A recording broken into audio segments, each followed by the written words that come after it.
Ces dernières années, les Nations Unies ont subi des revers s'agissant de scolariser tous les enfants de la planète. L'UNESCO est l'agence qui supervise l'éducation au sein de l'ONU. Et elle avoue avoir été un peu trop ambitieuse, notamment dans les pays ravagés par la guerre. Elle a donc décidé de revoir ses objectifs. Nous sommes à Kinshasa. Les salles de cours étaient censées être toutes remplies la semaine dernière à l'occasion de la rentrée des classes. Mais en République démocratique du Congo, beaucoup d'enfants ne peuvent toujours pas aller à l'école. Le pays a pourtant promis de doter gratuitement tous les jeunes du pays d'une éducation primaire, mais il n'en a très clairement pas les moyens. Ce sont les familles qui peuvent ou non envoyer leurs enfants à l'école. J'ai 2 garçons et 2 filles. En ce moment, ils ne peuvent pas aller à l'école. Je n'en ai absolument pas les moyens. Je ne leur ai même pas acheté d'uniforme, pas même un simple stylo. Je n'ai rien acheté. Mes enfants restent jouer à la maison quand les autres vont à l'école.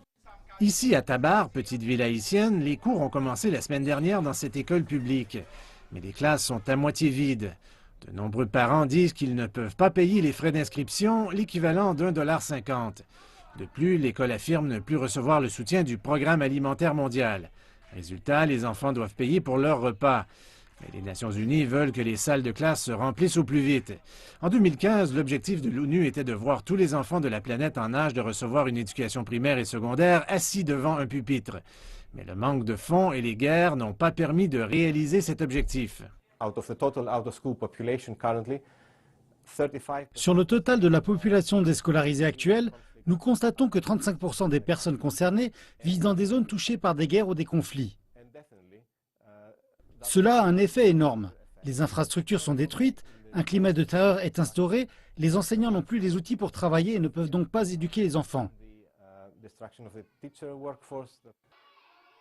Un nouveau rapport publié par l'UNESCO démontre qu'il faudra attendre jusqu'en 2042 pour que tous les enfants du monde entier puissent bénéficier d'une éducation primaire et jusqu'en 2084 pour l'éducation secondaire.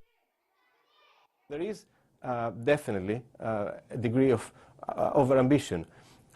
nous sommes définitivement montrés trop ambitieux, mais nous avons constaté dans le passé que le fait de fixer des objectifs précis avait aidé, notamment entre 2000 et 2015.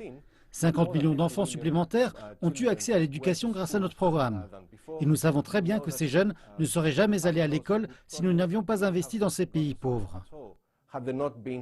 Le rapport de l'UNESCO appelle à débloquer davantage de fonds dans le secteur de l'éducation et à répartir plus équitablement les sommes dans les zones qui en ont le plus besoin.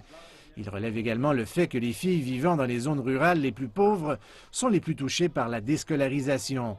Seule une fille sur 100 peut espérer bénéficier d'une éducation secondaire.